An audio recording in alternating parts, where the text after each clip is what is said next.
হয়, ইতিমধ্যে এটা পবিত্ৰ দিন আহি পাইছেহি। আপোনালোকে জানে যে যিগৰাকী মহান মহাবীৰে উত্তৰবা অসম আক্ৰমণ কৰা মোগলক শৰাইঘাটৰ যুদ্ধত পৰাস্ত কৰি অসমীয়া জাতিটোক স্বাধীন জাতি হিচাপে বিশ্বৰ মানচিত্ৰত সোণালী আখৰে লিপিবদ্ধ কৰি থৈ গৈছে। অসমীয়া জাতিটোক স্বাধীন জাতি হিচাপে প্ৰতিষ্ঠা কৰি থৈ যোৱা সেইগৰাকী মহান মহাবীৰ হ'ল আহোমেনা সেনাপতি মহাবীৰ লাচিত বৰফুকন। আৰু এই লাচিত বৰফুকনৰ অহা 24 নৱেম্বৰত কেন্দ্ৰীয়ভাৱে অসম চৰকাৰৰ সাংস্কৃতিক পৰিক্ৰমা বিভাগ আৰু আহোম জাতীয় গণমঞ্চৰ যুটীয়া উদ্যোগত ডিব্ৰুগড় জিলাৰ প্ৰশাসন আৰু বৃহত্তৰ পথালিবাম ৰাইজৰ সহযোগত এদিনীয়া কাৰ্যসূচীৰে আমি আয়োজন কৰিছোঁ। বিভিন্ন ধৰণৰ কাৰ্যসূচী হাতত লোৱা হৈছে। ৰাতিপুৱা শোভাযাত্ৰা আছে, সাংস্কৃতিক বিভিন্ন ঠাইৰ পৰা বিভিন্ন জনগোষ্ঠীয় সাংস্কৃতিক দলসমূহ আহিব, পিঠাপনা আছে, প্ৰদৰ্শন আছে।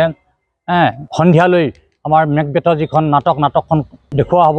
নিশালৈ সাংস্কৃতিক অনুষ্ঠান আছে আৰু কেইবাজনো ব্যক্তি সাংস্কৃতিক পৰিক্ৰমা বিভাগৰ অসম চৰকাৰৰ কেবিনেট মন্ত্ৰী বিমল বৰা ডাঙৰীয়া, অসম চৰকাৰৰ কেবিনেট মন্ত্ৰী যোগেন মোহন ডাঙৰীয়া, ডিমৌ সমষ্টি সন্মানীয় বিধায়ক সুশান্ত বৰগোহাঁই, কেন্দ্ৰীয় মন্ত্ৰী সৰ্বানন্দ সোণোৱাল ডাঙৰীয়া শোভাযাত্ৰাত অংশগ্ৰহণ কৰিব, কেন্দ্ৰীয় মন্ত্ৰী পবিত্ৰ মাৰ্ঘেৰিটা ডাঙৰীয়া।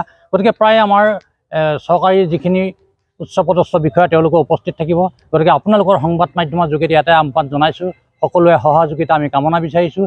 যিগৰাকী মহান মহাবীৰে অসমীয়া জাতিটোক স্বাধীন জাতি হিচাপে প্ৰতিষ্ঠা কৰি গ'ল, বিশ্বৰ মানচিত্ৰত সোণালী আখৰে লিপিবদ্ধ কৰি থৈ গ'ল, সেই দিনটোত যাতে সকলোৰে সহযোগিতাৰে আমি যাতে অনুষ্ঠানটো সাফল্যমণ্ডিত কৰিব পাৰোঁ। গতিকে আপোনালোকৰ সংবাদ মাধ্যমৰ যোগেদি সকলোকে বিনম্ৰভাৱে অনুৰোধ জনাইছোঁ। আৰু ইতিমধ্যে আমাৰ যিগৰাকী স্থানীয় বিধায়ক চক্ৰধৰ গগৈ ডাঙৰীয়া, তেখেতে নিৰীক্ষণ কৰি আছে। তেখেতে আজি গুৱাহাটীৰ পৰা আহি পোৱাৰ লগে লগে তাত ৰাতিপুৱাই উপস্থিত হৈ পিনে গোটেই পৰিস্থিতিটো তেওঁলোকে বুজি উঠিলে আৰু বুজাই দিছে কি ধৰণে হ'ব লাগিব।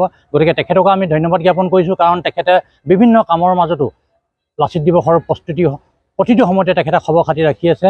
গতিকে আমি আহ্বান জনাম বাকী দিনকেইটাতো যাতে স্থানীয় বিধায়ক খোৱাং সমষ্টি সন্মানীয় বিধায়ক চক্ৰধৰ গগৈ ডাঙৰীয়া যিখিনি সহযোগিতা দি আছিল আৰু দি থাকিব বুলি আমি আশাবাদী। হয়, ইতিমধ্যে এটা পবিত্ৰ দিন আহি পাইছেহি। আপোনালোকে জানে যে যিগৰাকী মহান মহাবীৰে উত্তৰবা অসম আক্ৰমণ কৰা মোগলক শৰাইঘাটৰ যুদ্ধত পৰাস্ত কৰি অসমীয়া জাতিটোক স্বাধীন জাতি হিচাপে বিশ্বৰ মানচিত্ৰত সোণালী আখৰে লিপিবদ্ধ কৰি থৈ গৈছে। অসমীয়া জাতিটোক স্বাধীন জাতি হিচাপে প্ৰতিষ্ঠা কৰি থৈ যোৱা সেইগৰাকী মহান মহাবীৰ হ'ল আহোমেনা সেনাপতি মহাবীৰ লাচিত বৰফুকন। আৰু এই লাচিত বৰফুকনৰ অহা 24 নৱেম্বৰত কেন্দ্ৰীয়ভাৱে অসম চৰকাৰৰ সাংস্কৃতিক পৰিক্ৰমা বিভাগ আৰু আহোম জাতীয় গণমঞ্চৰ যুটীয়া উদ্যোগত ডিব্ৰুগড় জিলাৰ প্ৰশাসন আৰু বৃহত্তৰ পথালিবাম ৰাইজৰ সহযোগত এদিনীয়া কাৰ্যসূচীৰে আমি আয়োজন কৰিছোঁ। বিভিন্ন ধৰণৰ কাৰ্যসূচী হাতত লোৱা হৈছে। ৰাতিপুৱা শোভাযাত্ৰা আছে, সাংস্কৃতিক বিভিন্ন ঠাইৰ পৰা বিভিন্ন জনগোষ্ঠীয় সাংস্কৃতিক দলসমূহ আহিব, পিঠাপনা আছে, প্ৰদৰ্শন আছে। সন্ধিয়ালৈ আমাৰ মেকবেটৰ যিখন নাটকখন দেখুওৱা হ'ব। নিশালৈ সাংস্কৃতিক অনুষ্ঠান আছে আৰু কেইবাজনো ব্যক্তি সাংস্কৃতিক পৰিক্ৰমা বিভাগৰ অসম চৰকাৰৰ কেবিনেট মন্ত্ৰী বিমল বৰা ডাঙৰীয়া, অসম চৰকাৰৰ কেবিনেট মন্ত্ৰী যোগেন মোহন ডাঙৰীয়া, ডিমৌ সমষ্টি সন্মানীয় বিধায়ক সুশান্ত বৰগোহাঁই, কেন্দ্ৰীয় মন্ত্ৰী সৰ্বানন্দ সোণোৱাল ডাঙৰীয়া শোভাযাত্ৰাত অংশগ্ৰহণ কৰিব, কেন্দ্ৰীয় মন্ত্ৰী পবিত্ৰ মাৰ্ঘেৰিটা ডাঙৰীয়া। গতিকে প্ৰায় আমাৰ চৰকাৰী যিখিনি উচ্চপদস্থ বিষয়া তেওঁলোকে উপস্থিত থাকিব। গতিকে আপোনালোকৰ সংবাদ মাধ্যমৰ যোগেদি এটাই আহ্বান জনাইছোঁ, সকলোৱে সহযোগিতা আমি কামনা বিচাৰিছোঁ। যিগৰাকী মহান মহাবীৰে অসমীয়া জাতিটোক স্বাধীন জাতি হিচাপে প্ৰতিষ্ঠা কৰি গ'ল, বিশ্বৰ মানচিত্ৰত সোণালী আখৰে লিপিবদ্ধ কৰি থৈ গ'ল, সেই দিনটোত যাতে সকলোৰে সহযোগিতাৰে আমি যাতে অনুষ্ঠানটো সাফল্যমণ্ডিত কৰিব পাৰোঁ। গতিকে আপোনালোকৰ সংবাদ মাধ্যমৰ যোগেদি সকলোকে বিনম্ৰভাৱে অনুৰোধ জনাইছোঁ। আৰু ইতিমধ্যে আমাৰ যিগৰাকী স্থানীয় বিধায়ক চক্ৰধৰ গগৈ ডাঙৰীয়া, তেখেতে নিৰীক্ষণ কৰি আছে।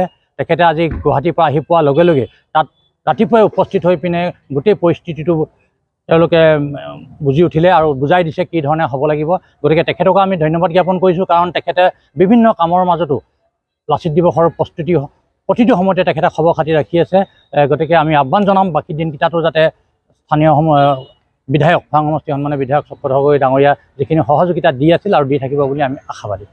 যিকোনো খবৰৰ বাবে যোগাযোগ কৰক 70901733 অথবা 7099017990 নম্বৰত।